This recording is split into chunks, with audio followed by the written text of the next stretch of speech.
Hello, welcome to Super Necessary. We've got a big one here, as you can see. It's going to be carnage. I can tell you that now. But these we've boys got a dog. they love a bit of carnage. Sorry, I just seen the dog there. Fucking hell, lad, you've got the attention span of a goldfish.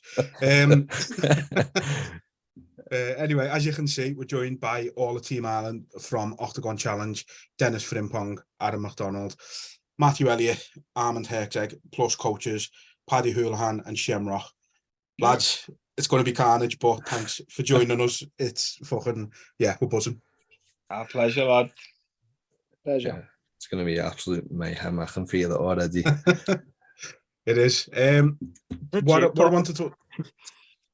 wanted to just ask first, watching the show back last night, it seemed like you all sort of knew each other from the off. Did anybody know each other before the show?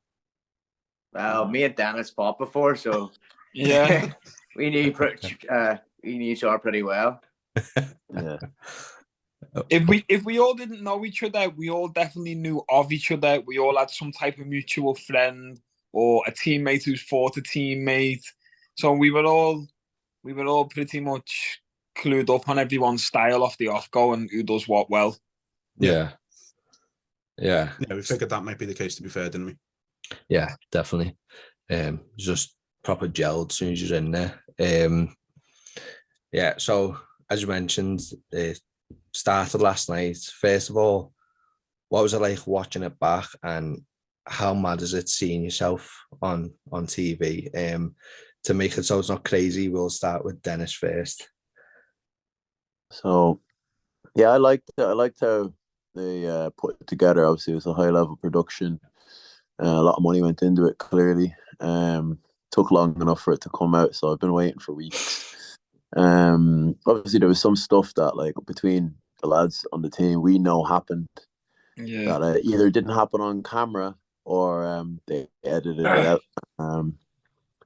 So it is what it is. But yeah, I thought it was good. I'm dying to see the next episode already, because obviously the first episode was filmed over the first 4 days. We were still kind of warming in, getting to know everyone. It was a bit of like, there's a lot of intros and stuff like that. So I'm dying to see how the next few episodes go.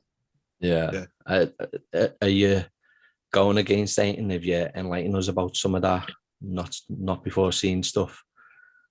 Well, I don't know if they're going to release that stuff in reels or anything like that. I don't know what the plan is. I'm not going to say too much, but there was a few things that were done, a few pranks that might have been done behind the scenes as well. Fucking hell. Yeah. Fucking hell. Yeah. I love for them to release it, like, but let's see. I think they will, lad. I think they're gonna do like a B-roll, outcuts and funny parts that didn't make the show. Yeah. I think it'd be silly of them not to, like, you know. Yeah, I don't know if it'll make an episode, but it'll probably be like some type of small advert or a reel for Insta or something. But I think they will. Little bonus thing, yeah. Yeah.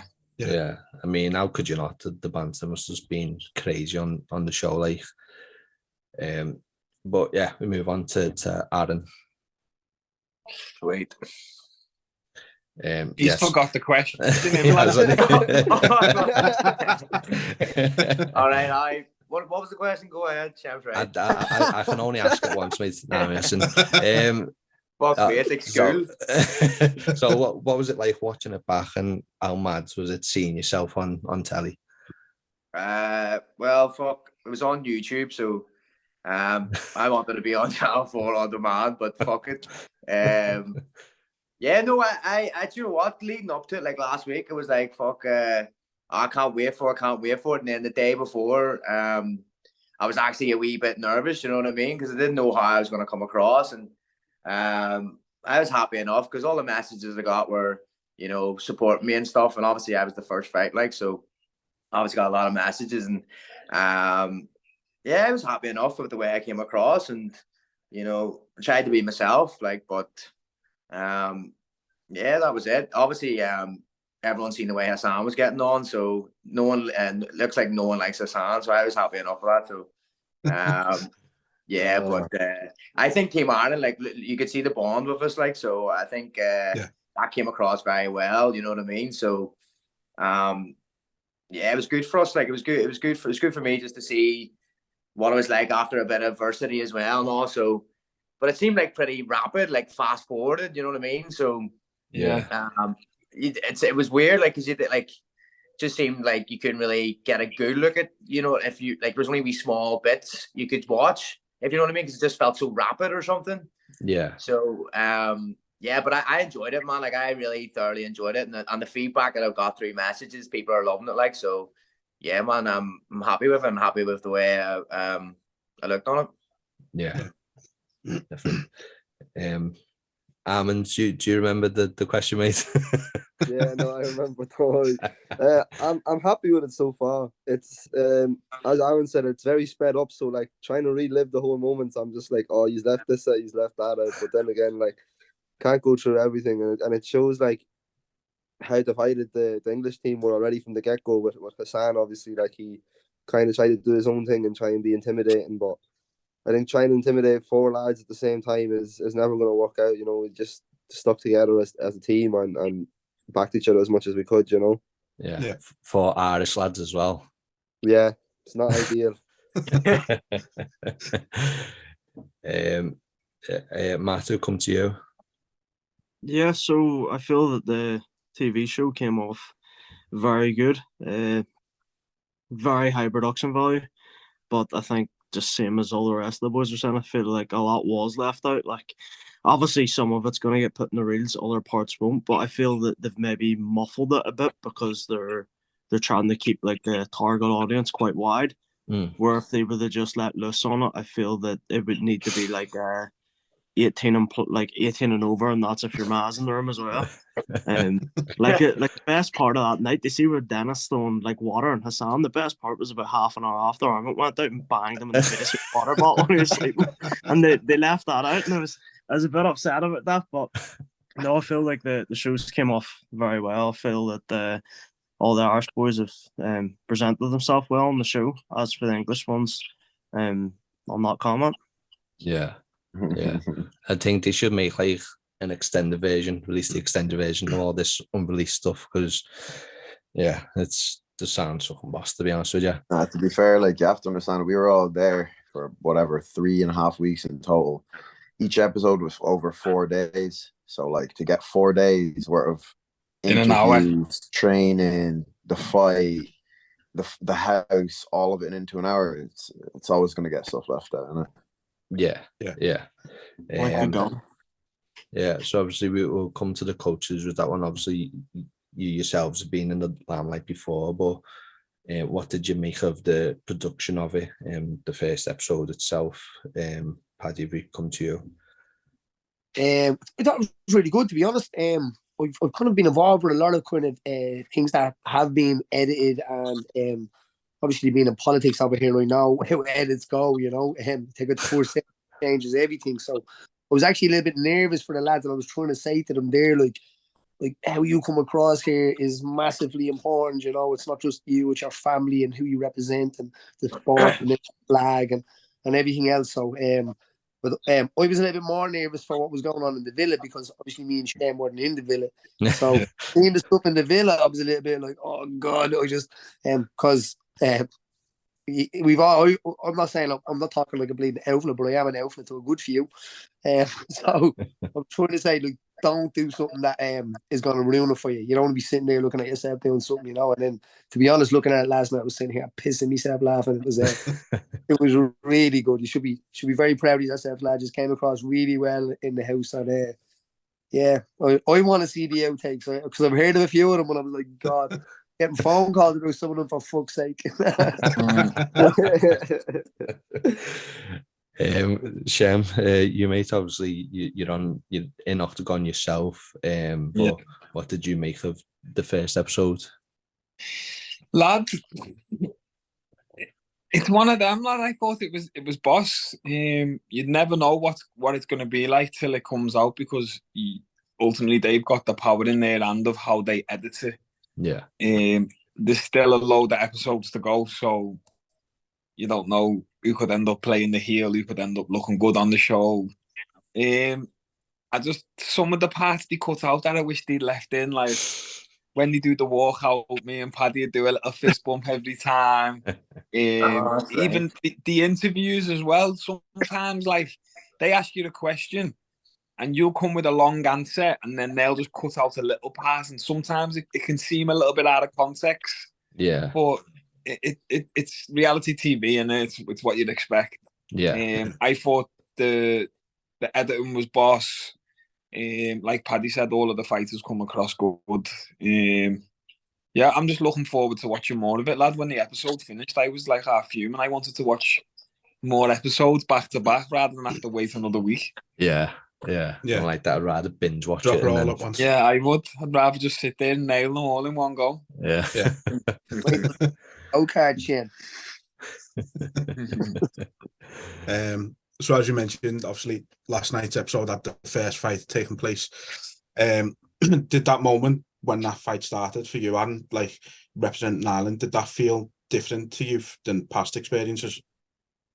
Yeah, it did. Like I was trying to sort of get into that team mentality, but at the end of the day, you're getting in there by yourself. So I sort of had to put it to the side when I got in there. But you know, obviously I wanted to be myself in there as well. But like obviously the TV cameras and all there, so I think I was trying to play up to the TV cameras and all, and I was thinking about them beforehand and stuff. So that came into play in my mind and stuff when I look back at it. But the funny thing was, like, and people were messaging me about it, being like, "Oh man, I'm so sorry to hear about the fight and all," but like I had to deal with that the day after in the house while, you know, Bo was walking right beside me, eating his breakfast beside me. So, you know, I had to deal with that there and then, you know what I mean? So yeah, it was a mad experience in terms of that there, like, but yeah, even just being able to represent Team Ireland in a fighting, like in combat, you know what I mean, is a great thing. Like, it's like what you've got the IMAFs and stuff where you can do it, but you know, I never got to do that. So just doing that on TV, YouTube, and then with these lads as well, and under the coaches as well, Shamrock and Paddy, it was a privilege, you know what I mean. So yeah, it was a great experience and a great privilege to do it under them two and the boys. So yeah, it was just a great experience, like. Yeah, you mentioned there about breakfast with Bo, and that I've seen Dennis's reaction. Is there some more unseen stuff there? Did something happen there just with Dennis's reaction when you said about sitting with Bo when he's having his breakfast and that and dealing with it after it? No, like, do you know what? Like, Bo's a good man. He's actually a legend, like, you know what I mean. So yeah. He wasn't like, you know, don't know how to say it, but like he wasn't nasty or anything, like, you know what I mean. Like he was happy. He was proud as punch, like, to go and get the first fight and go and get the win. So I had to take it like a man, you know what I mean. I couldn't be sitting there beside him, you know, being a wee crybaby, like. So, you know. Nah, there's nothing happened. It was actually sweet. We actually had a beer together after the fight in the house and all. So like it was yeah, it was weird, but at the end of the day, like, I signed up to do this, you know what I mean? Yeah. So it wasn't gonna be I knew it was gonna be like that if a win or loss, like, so I just had to be prepared to be the one that fell, and I was the one that fell. So and even that there, like, I created, like, it did something for me as a man as well. Like, I had to be resilient in there, like, you know what I mean, for a few days, like, you know, when, fuck's sake, you wanted to go and sit in your pillow and sit in your bed by yourself and be with your thoughts, but you had to walk about with your head high, and I tried to do that as best I could, whilst looking at Bo walking about with his pecs out, like, you know what I mean? So that was tough, like, so, but, you know, I got on with it, and yeah, here we are now. Yeah, I think there's some people, lad, that you just don't want to lose to. But I give Bo his due. He's humble in victory. He wasn't being a cunt about it in the house afterwards, where some people, lad, if you lose to them, they'd be fucking still poking your buttons afterwards. And I think one or two of them were on our team, do you know what I'm saying? But, I think being the first fight, it kind of set the precedent for them, for the rest of the lads. Yeah. You're coming into the unknown. You don't really know what's going to happen. The cameras, the nerves. I think that's why that fight was like such a banger. They both fucking went at it. I think it was good for all the other lads who then fought after Aaron, because it's like you've almost experienced it yourself because you were there cage side. Yeah. You know what to expect now. You know, like, I'll give you an example. You step in the ring, and normally the ring announcer announces you both, and the fight starts straight away. Because this is on TV, there was a big long pause, and we're just waiting there, waiting for them to set the cameras up. And you're standing there for 5 minutes, like, fuck. If you weren't ready for that the first time, that can almost like get to you. So for the lads who fought second, third, and fourth, they were ready for that then already because they'd seen Aaron and Bo go through it. Yeah. And even small bits of that, sorry, just like Shem, you just reminded me something like that. Something that actually hit me with that is like some of the guys will bounce on their toes basically in the corner, or some of them will squat down. And then when you put that into a 5-minute context and then you're going for it's a different thing. So, and like Bo was bouncing and Aaron was squatting before that, and you mightn't see that. But he's doing it for nearly bleeding 5 minutes or something like that. And that was something like, get up, move your legs around, you know. So he played the berserker role, he did, Aaron. So he was out first. Mad Norseman. Yeah, that's crazy because you don't see that side of it, do you? Because how it's cut and edited and that. So it is interesting. Like, what we did want to ask on this one, maybe more for the coaches, if Team Ireland had won that first challenge, would you have made the same fight, or would you picking a different fight? We would have picked differently. What would you have picked if you can say that? Me and Paddy would obviously come together and come to a agreed decision. But personally, I would have got one of our bigger lads to fight first, which would have been Aaron or Dennis, just so they don't have to stay close to low weight for the whole time. But I don't think we would have picked Aaron versus Bo. Maybe we would have picked someone else. But it would have been for me between Aaron and Dennis. I don't know what Paddy would think. I think Aaron versus Bo would have been a good one looking back at the fight as well. Now I can't remember what at the time we were thinking, but sometimes at the time the energy, the emotions, the mood that people are in, just being around people, seeing how kind of ready and switched on they are, you know. So some people want to go first, some people want to go last. So I can't even remember what I was thinking at that time, but I don't think I would have done Aaron and Bo straight away, to be honest. I think Bo wanted to go first. I think they would have asked their athlete who wants to go first. Because if you think about it logically, whoever goes first, if you take a little bit of damage in your fight, you've got the most time to recover. If you've got to cut weight twice close to each other as well, it can be a little bit hard. So I think going first has its advantages as well. Yeah. I get you. Do you think him having the 3 years out of the cage as well would have played in wanting to go first a bit as well? Do you know what? I didn't even know he was 3 years out the cage until I watched the show. Yeah. When I heard that, I was like, fuck, I didn't even know. You couldn't have tell watching him fight. He looked sharp. Maybe it went for him. Maybe it had that hunger in him because he hadn't fought for so long. Yeah. So obviously this is the first Oktagon challenge over here. Obviously Oktagon have done it before over in Czech Republic and things like that. But, you know, yous are all part of Oktagon history now. There's not been anything done like this in the UK and Ireland before. What's it like for yous to be a part of history? And again, we'll just sort of go one by one. If Dennis, do you want to start? Yeah, I'll start. Obviously, it's great being part of the first Irish team on it. I don't know whether they're going to do another one like Scotland, Wales, or like, I don't know what way they're going to do it, or whether they're going to move to France next or whatnot. But obviously, same as what Aaron said, like I never got a chance to do the IMAFs just due to some political issues back home. But it was good to be able to drape the flag around myself, be able to don the Irish colours going out to fight, especially against English lads. You know what I mean? Like it was something. There was something about the team and just like the way we all got together. Do you know what I mean? Just brought something out in us, and it was obviously the way it will. We'll see when the show goes on. There's a lot of good moments, a lot of good fights, and I think Oktagon will see the value that the UK and Irish scene can bring to their promotion as well. Obviously, having done it in continental Europe, I don't know what the level's like over there. I don't think it's as high as it is over here. So I think we just have to go out there and prove that now that we're in. Yeah. And what about yourself, Adam? You kind of touched on it a little bit before, but what's it like, being part of Oktagon history for you?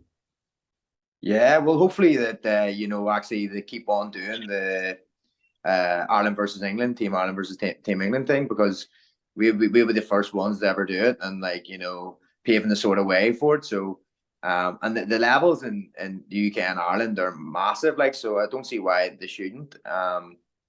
And just even having carrying out the flag shape around the shoulders was a great achievement just in that itself, and being able to wear the colours, the tracksuits, the everything. You know what I mean? We were walking about in the tracksuits every day, the kits and all. So it was a privilege, and we should all be proud of ourselves that we were the first ones to do it. And we'll see what happens over the next month or two and how the show takes off and stuff. But yeah, if it does, if we're the first ones and they're going to do multiple series between Ireland and England, we were the first ones. So we should be proud of ourselves. Yeah, definitely. What about yourself, Armand? I enjoyed it. I went to the IMAS before, and I had to represent Hungary there because I couldn't get on the Irish team due to not having an Irish passport or whatever. But getting to represent Ireland as well, it was a big honour for me. It's always something I wanted to do. I've represented Ireland winning a European title in amateur, but the fact that it was a professional level and everything, I think it just added to it. So getting to actually throw the tricolour over my shoulders and walk out with it and represent the country and represent the team and the coaches and everyone around me, it was a good opportunity, and I was delighted with it. Just showing that even growing up in Ireland and not being from here, but still understanding the culture and living the way of an Irish person, I think it was just very good for me to actually get to represent them and show how much it means to me as well. So I'm delighted with it. It was a great opportunity, and it's good to be one of the first of it. So hopefully to do more, and it shows how good we are as well. So they couldn't have picked 4 better lads for it. Yeah, I agree with that, definitely. What about yourself, Matt? It was definitely cool to be part of the first England versus Ireland. To be honest, whenever I was contacted about it, it's the first time I'd ever heard of Oktagon. They're big over in Eastern Europe. They're actually massive over in Eastern Europe, and they're now making their way in the UK and Ireland. So it's good to be there on the first show, because as Oktagon grows and as they become a bigger promotion, that's always going to be there. So that's always going to be a thing that people look back to, and that'll sit by you for a while. But yeah, it was good. It was good to go represent the country. First time representing Ireland. I'm normally I'm normally on the Hun side of things with it, but no, it was great. I'm waiting for that. I know. No, my home vlog and all those Union Jack pose in it, and I'm sitting here going, right, okay, man, right team.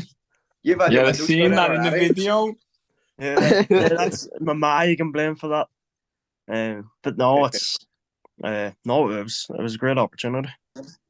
Yeah, and same to the coaches, Paddy and Shem. What was it like for you to be sort of making history with Oktagon again? Paddy, if we come to you first. It was great to get that opportunity, and it was actually great to be around Pavel and Andre as well, and 2 lads that are kind of visionaries. Not a lot of people put their ideas into action. Everyone has ideas, but it's great to see people actually making it happen and to kind of be around and watch them as well. And I just like watching people, especially people who are dreamers and successful. So it was great to be that, and obviously to get in behind that flag anytime, and to be involved with a team that is a diverse team. Martial arts is diverse, and people go on about diversity and all of this stuff, but sometimes it's a social construct of what actual diversity is. You go onto a jiu-jitsu mat anywhere, you'll find real, true diversity. So it was great to see that, and it's great to see people who are proud to represent the flag, and it's great to see Matthew represent the flag as well. You know what I mean? And realise that this whole island is an island of mad islanders. That's what I always say. You can't all get look at that flag, whether we like it. There's green, there's white, and there's orange, and there's other colours too as well. Yeah, and Shem, lastly for you, obviously a bit different to everyone else. The one Scouser, but Irish at heart, I imagine. But what was it like for you? Lad, it was was a boss opportunity for me, and then obviously I'm a Scouser. I'm not Irish. I don't hold the passport, but Scousers and Irish were the same. Even the two other Scouse lads on the English team, Bo and Jake, you could see really they wanted to be over here with us. You know what I mean? It's boss that, you know, I've been accepted by the community as well. No one's fucking slagging me for wearing the Irish fucking jersey, but I said this from the off go. There was not a chance I was putting the St. George's cross on my chest. It weren't happening.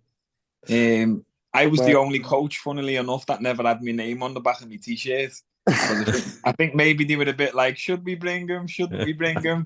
But yeah, like what Paddy said, even just getting to be around Andre and Pavel and see how they think, the ideologies, also the ideologies of Paddy himself, the mental warfare side in the dressing room. Like, I was in camp at that same time that I'm filming. So then I feel like it just really lit a real fire inside of me to go home and then get ready for my fight as well. Yeah. What a fight that was. Yeah, nice one. I've got to ask just quickly before we move on to something else. There's a moment where Brian Lacey shows both passports, and I think if I'm right, he launches the Ireland one, doesn't he? He threw them both, but Did he throw them both? To throw the English one only. Okay. I thought he went like that with one. I was like, okay. Just going to check whether he got wrapped up or anything, but yeah. All I'm saying is St. Patrick drove the snakes out of Ireland once. Snake breath. The next one, and obviously you have mentioned pranks there. We know there's going to be a lot of them over the show, but who does the worst prank on the show, whether we see it or not? Matthew. Matty, definitely. Matt Elliot. Oh, Matthew Elliot. Does it make the cut? I remember it now. Yeah. Listen, there was some. It's not even a prank. What he done? It's not even a prank. It's a bubble prank. It's better because they don't know and they'll never know. It's one of them. I don't even think it'll make the show. That's how bad it was. No, it wouldn't have made the show. But it's like, whenever we first initially got there, it's like you don't have your phone. There's no TV. There's essentially like you just have each other to talk to, and you just kind of iron through everything within the first half hour of seeing each other, and you just start getting like inquisitive. But yeah, like that first night, like the cameraman's in the room, and me, Dennis, and Armand are up in the room, and we have a rifle and all, and it was stuff got mad. Like Cabin fever kicked in, definitely, mate. It got like we were planning one big prank, and we ended up not going through with it because they were like, this could get us not even just fucking you can talk cancelled, about it, but possibly arrested, like jail time. Yeah. In that moment, did Paddy's voice come back to us and say, "Fucking be careful what you're doing," basically? These could probably hear Paddy in their head telling them to do it. These are making their own narrative. Do you know what it actually was? It was whenever we like brushed it by the Oktagon staff, and they were like encouraging it, and whenever they were kind of encouraging it, we were like, fuck, right, maybe not then. I hope whatever it is, it makes the cut so we can see it, but by the sounds of it, it probably won't. No, nah, we didn't end up going through with it. We thought we were going to do it and everything, and then we kind of sat down and thought over it a lot, and we were like, this will not look good on telly at all. So we kind of left it out. Right. Should we just tell him? Yeah, I think you should. Yeah, we were gonna do like a fake home invasion because we found like a rifle and like a crowbar and an axe in the house.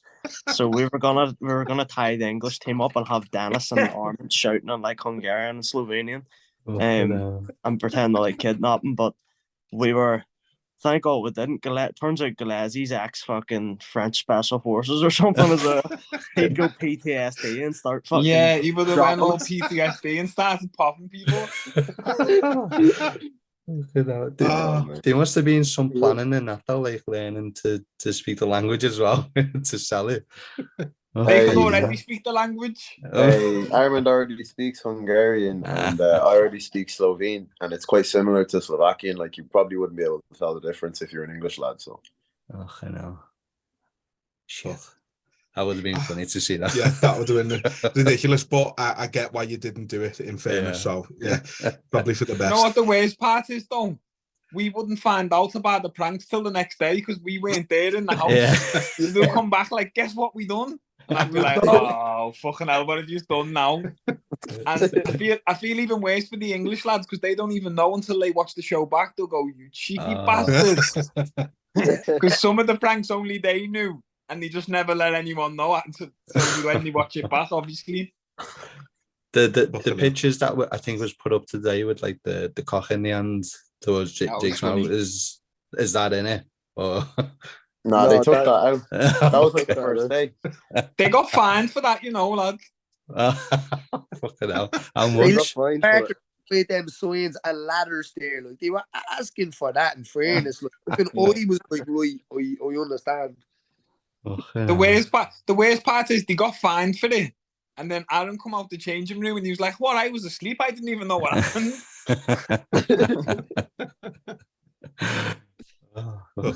There's going to be so much missed in this. It's you need to make a like fucking spin-off or something.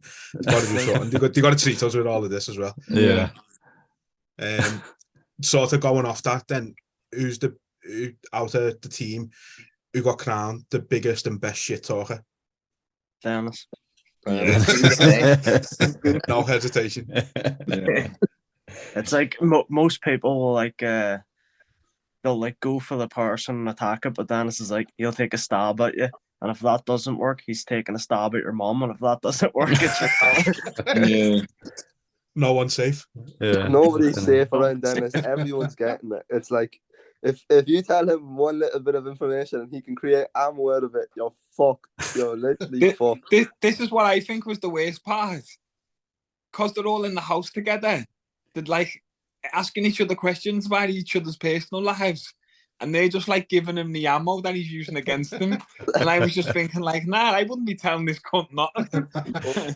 Dennis is sitting in the corner just listening. There's got a little notepad. Dennis was getting it out of them. Dennis was asking them, just knowing rightly they were falling into his trap. Interrogations, yeah. Oh, he'd be like slagging someone, and then like 10 minutes later, he'd be like best mates with them. They'd give him new information. Then he'd turn around and start slagging them again. And they're just like, how are you giving them this information? Art of war, innit? Yeah, that's it. 100%. So this next one is for Shem. You want a bit of context when you were doing it? There was a video where for some reason you were in a boot. Like, what was that about? The show was over. Everything's done. We're done with all the filming, and I was blagging the lads to go out.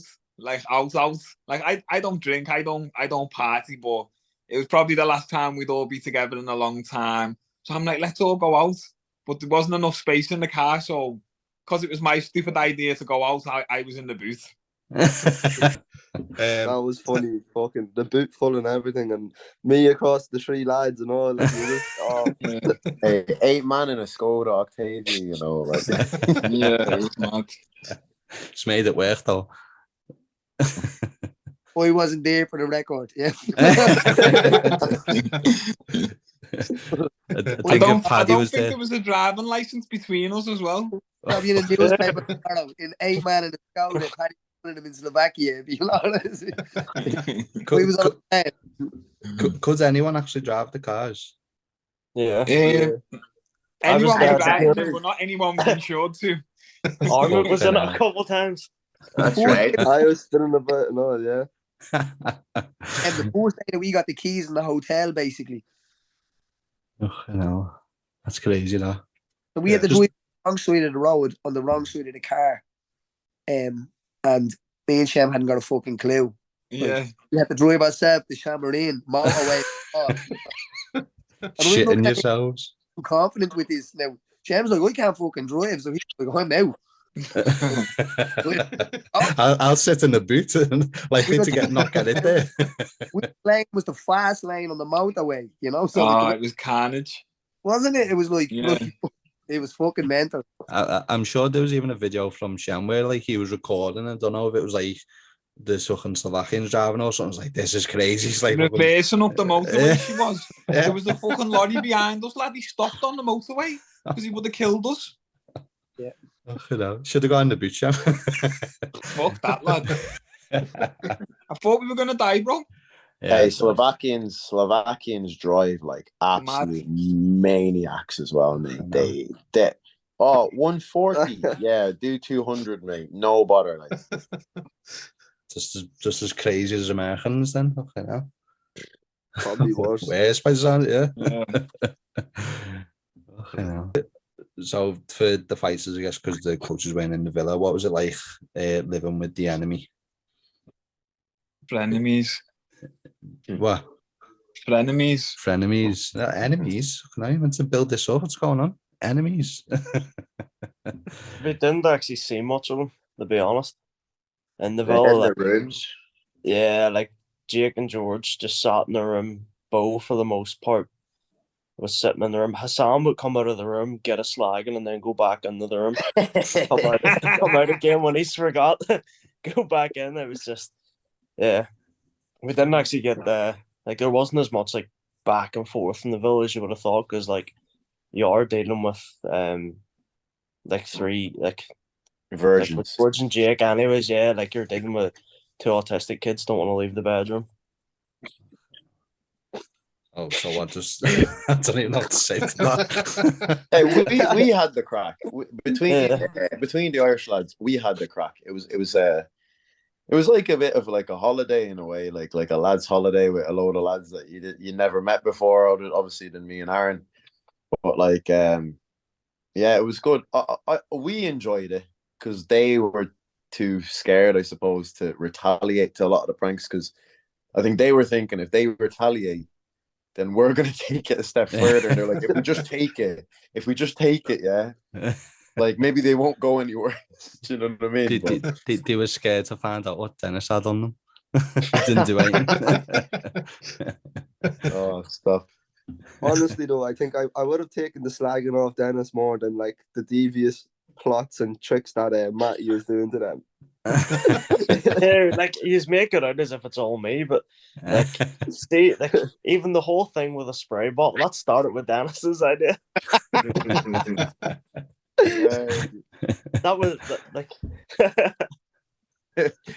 Well, say no more about the spray bottle, mate.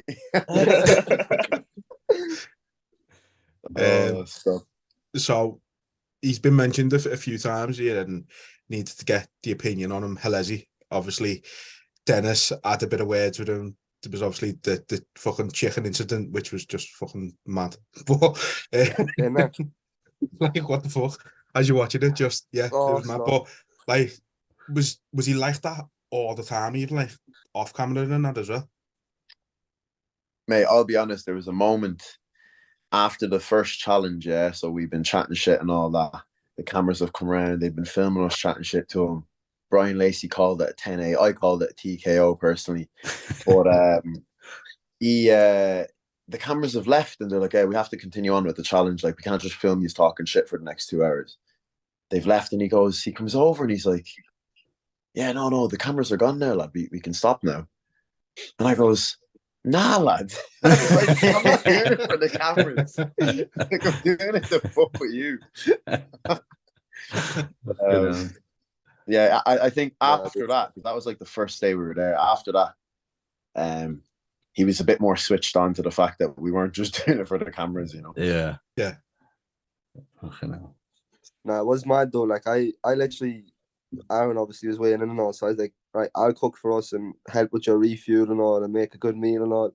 So I went and like marinated this chicken, and I woke up earlier in the morning because I was the last to wake up always. The boys were always waiting on me. I like my sleep, so I'd sleep until like 5 minutes before we leave and then just get ready to go. So I woke up, started marinating this chicken, had paprika all over and everything, left it in the fridge, and I said it to the English boys, like, boys, I have chicken in there, don't touch it, please. Just be respectful, you know, don't touch my food.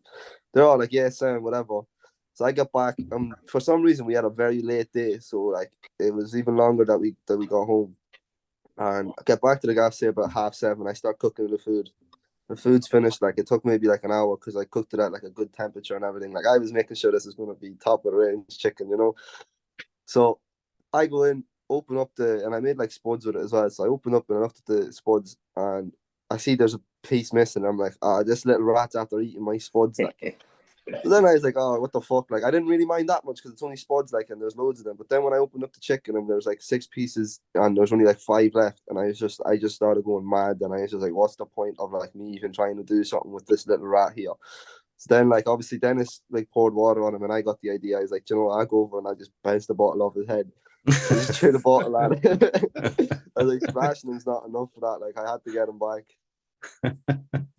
Yeah, I mean, don't touch someone else's food, and I mean, I think that's a unwritten rule. You don't touch another man's food.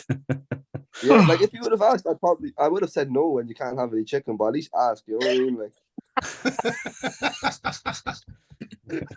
Okay. Yeah, it's the gesture of it, isn't it? Yeah, 100%. So this one's for Paddy. Obviously, you've been around for obviously some time. You're a legend in the sport.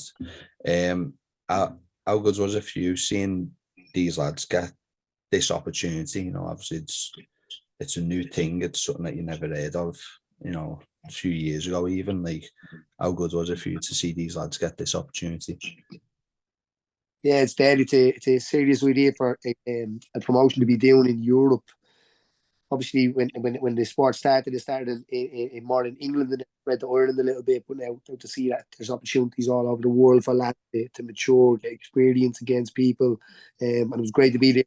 Well, pick his brain and his kind of style. And I'm a student all day, every day, and I always will. You know, you have to, if you don't approach things with that mentality, you know, then obviously you have to have like a line of like. That's a line of to get things done and standardize some things. So the main thing was just to make camaraderie when they're in the lab. So Dennis the Menace there knows the art of war, and those who are animated through all of the ranks will win, and that's how it works, you know. So in that way, so everybody, even if someone doesn't get the win, say they don't go off sulking and crying and all. They fucking suck it up and get back there and keep it as a team mentality. So for the whole time, everybody did that. You know, maybe there was a few rocky times and moments, but at the end, everyone gets to look at the finished product now and see what it is. You know, and I know the lads are going to learn so much from this, the editing and how this all works. And when you're coming up to your fights, and you got to put the time into the media as well, because you don't want to go in and out with the toys. You know, you don't want to be wishing to put the work in outside as well and get in with the fans and do your thing. You know. So it was great to be able to have a bit of time,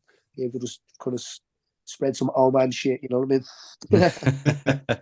Now, what you said there about it starting in England, obviously a bit in Ireland, the first little talk that you had come back to me where you said what was it? We didn't invade, we infested, was it? So we didn't invade the Irish infested the world. So and the idea to say to the lads was that like we're in a place and groups of Irish men and groups have got together of all different makeups and did this a long time. To me, fighting is not sport as much as it is football is and stuff like that. Fighting's different. You know, the NFL fighters are players and top football Premier players. They go and watch fighting because that's the real essence of when you score a goal and you say like fuck you to somebody, you know. But fighting is that times a million. So fighting's different. So I'm trying to bring that kind of atmosphere to it because that's what I always brought to it. And around the team that I was around, that was always what it was, kind of that, you know, come home with your shield or on it kind of situation. Good for fighting. Not tennis, you know. Yeah, definitely. So to sort of go on from that for the fighters, what was the biggest thing you were able to take from Paddy during the show? So again, just go start with you again, Dennis. So obviously, a lot of things, mate, to be honest, like between a few little technical details that I've incorporated into my game, even in just that short space that we had, because he's a veteran in the sport. He's been around the sport a long time. He's been to the highest peaks in the sport.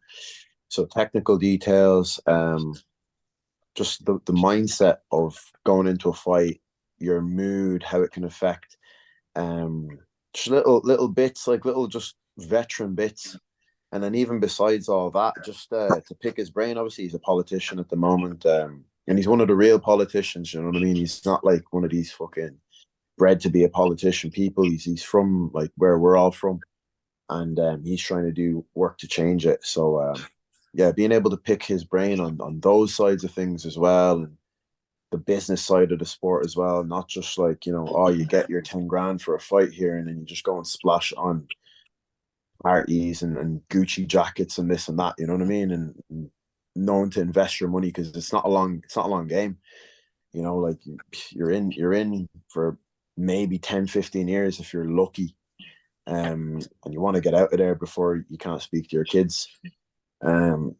So yeah, just a lot from all aspects of the sport and even just life as a whole.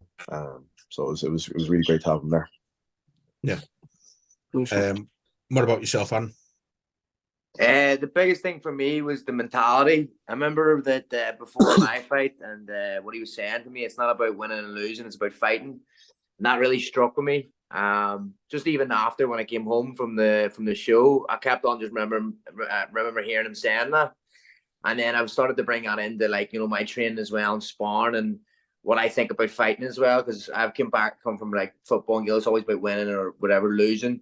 And when he said that to me, I was just like, yeah, it started to be like, right, okay, it's not about that, it's about the fighting. And what he was saying there about, like, you know, sports and football, the Premier League and all that stuff, like, I just realized that, yeah, it isn't just about the winning, it's about the fighting. So you just have to go in there and fight, and then that's basically it. Like, if I'm constantly thinking about the win or the loss, it's that's going to affect the mindset, affect the mentality. So that was a big thing that struck me, and I took that from Paddy. Obviously, the wee details of in the training and stuff like that there, but like that was the biggest thing. And I remember and I've been hearing it in my head ever since I came home. So it was always like, yeah, like that will always stay with me throughout my career. And I was blessed to have that, because he would say it even just after before the other fighters as well, and it was just there, and I was like, right, that's stuck in my head now. And that was a big thing that I took from it. So the mentality and the mindset was massive from where I got from Paddy there. Yeah. What about yourself, Armand? Just getting to work with Paddy, like I obviously known about Paddy throughout the game for years and everything. I met Paddy before whenever I fought for an Irish title, and he put the belt around me, and just like this whole thing went full circle, and we got to work together, and he's able to obviously coach me in the show, and the whole thing is just like, I just went full circle, and it was a bit surreal at the moment of being there. But he taught me a lot, like Aaron said, about mentality and everything. Like, even in the gym sessions, whenever I felt a bit more tired or anything, he'd always be saying, keep telling yourself to be fresh, that you're fresh.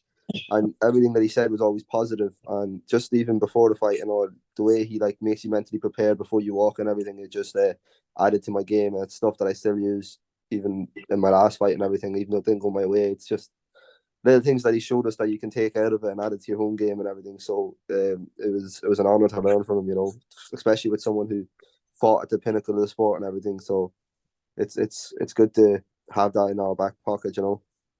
Yeah. And what about yourself, Matt? Much of the same as all the other boys. I feel that it's definitely most in like the mental department, even in things like reading body language at weigh-ins or whenever your opponent's in the cage, how your opponents are coming into the cage and how they look, how they're acting, even picking up on traits such as that there that you wouldn't normally pay much attention to. You just kind of look at the guy and go like, yeah, he's shitting himself. Then Paddy's turning around there and going like, look where he's got his hands, look how he's looking, just things like that. So it was, but I feel like him and Shem both definitely contributed a lot towards it, like towards the thing. Yeah, and I'll ask you that as well, Shem, because obviously you mentioned you were in camp at the time while the film was going on as well. Were you able to take things in from Paddy and learn bits from him as well? So I feel like a little bit like what Paddy said before about being forever being a martial artist. I believe that I am a martial artist first and a fighter second. I almost wanted to take a backseat in every training session and let him run it all, so I could soak in as much as I possibly could myself. But obviously I was a coach as well, and I had to give a lot to the lads as much as he did. I felt for me, it was more about concepts rather than trying to teach them new skills. Everyone's going to have their own style. Everyone's all got their own coaches back home. And a side that people don't always or also know about on the show is every single week is fight week, because you don't know who's fighting next. Yeah. You only find out 2 days before the fight. So in your mind, you're fighting. That's how you have to think. So it was about keeping training also a little bit playful, keeping everyone ticking over, not to go too hard to get hurt, but also not to do not enough where you're not peaking. So it was a hard thing to find the balance. But I think we had the perfect coach with Paddy. Like, even if the lads weren't ready, not to say anyone wasn't ready because they were all ready, just the mental fortitude side coming from Paddy was a big thing. I think like if I was on the show, definitely I'd love to have a guy like Paddy in my corner. If it was me. Yeah. Yeah. Last one then, and we'll let you all get off and Quick there, get to sorry. bed. That was like something being reading out on my funeral. I'm not good at that stuff, right? So that was kind of hard for me to sit here listening out. I don't read good messages, right? But I appreciate all of that. But Shem, we couldn't have did it without you, brother. There was days where it was just fucking exhausted at times. You took a session, and then the ideas of some of the stuff that I brought off you, still learned, they actually made. And when I was questioning you on the basically defending the back, where you're shuffling your leg, going to your knees and making sure the hook doesn't go in, and actually giving the back a little bit now, mate. I learned so much from you over there as well. So I couldn't have did it without you. Much appreciated. I know the boys got so much from it with you as well, mate. So yes, lad. Quality. Yeah, last one then, we'll let you go. We obviously appreciate your time, and it is getting late. So last one is for Shem. Obviously, this whole thing comes to a head on the Manchester card. I'm assuming, however, the TV series goes, these are all be here as well. Obviously, you're fighting the busy who can't keep your name out of his mouth. Everyone knows your story.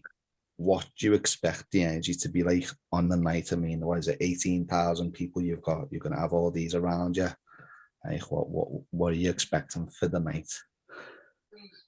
It's, even just thinking about it now is getting me riled up, lad. Like, it's mad because most of my career I'm fighting away from home, and I'm kind of like never really the home favourite, never really the crowd's on my side. Now this is going to be the polar opposite for me. I'm going to have 18,000 people wanting to watch me kick a police officer's head in. The only thing I'm going to find hard is if he takes a knee or if he's a grounded opponent, I'll be looking to soccer kick him and everything. So I think I'm going to have to stay composed in there. But it's also not just my night. All of the lads who are on the show, hopefully every single one of them is going to get matched up and be on the card as well. And then also the lads who are going to be in the final. Obviously, I can't say who that is, but it'll be obviously someone who you're watching on the screen every episode. Lad, it's just going to be, like, for me, the pinnacle of my career so far. And I feel like every fight for me, I'm just getting blessed with better and better and better opportunities. But for me, this is like, and it sounds cliche because I said it on the last fight, but this is like a big bucket tick, fucking a big goal that I've wanted to achieve in my career. I'm fighting at home, 18,000 people. The only thing I could have wished for more was to be the main event, but I guess that's not what they want to give me.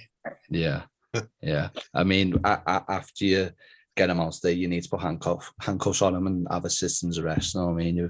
Lad, needs look, to be done. He's getting Dagestani handcuffed, pinned to the floor. I'll be holding him down with my left hand, punching him with my right hand, and telling him he has the right to remain silent. He's under citizen arrest. Hey, you've got to do the Radek Rushaw walkout, bro, with the jailhouse clothes and the handcuffs. Nah, it's too corny for me, lad. That's not my style. Yeah. The only man who ever pulled that off correctly was Lee Money. Yeah. Real life meme machine. That's what this is like. Yeah. Yeah. Hey, who got Central C start fighting MMA though? That's what I want to know. What? You're on about me? The after now. I do want to finish with, I think it's past the fact that whoever's in the finale you know, obviously Octagon's about telling the fighters' story, so the fact that they've put them, whoever it is, at the top of the card, just I think it does massive things for the sport, even more so, you know. So I just wanted to add that in. Anything you want to add, Quinn? No, just can't wait to see the rest of the show. You know, the first episode was amazing. You know, getting to see you guys just be yourselves and just what you're like, and seeing a side of fighting that you don't normally get to see as well. It's slightly different, obviously, being in the house and all that, but yeah, you know, just can't wait for the rest of it. As Paddy said, I think everyone on it come across fantastically, and yeah, looking forward to the rest of it. Looking forward to seeing you smash some heads in. Yeah. Thank you, lads. Appreciate your time, lads. Appreciate your time, fellas. Cheers, man. Thank you, boys. Great to see you and chat to you again. Take it easy. See you later, boys. Good man, See you. it's very So guys. later.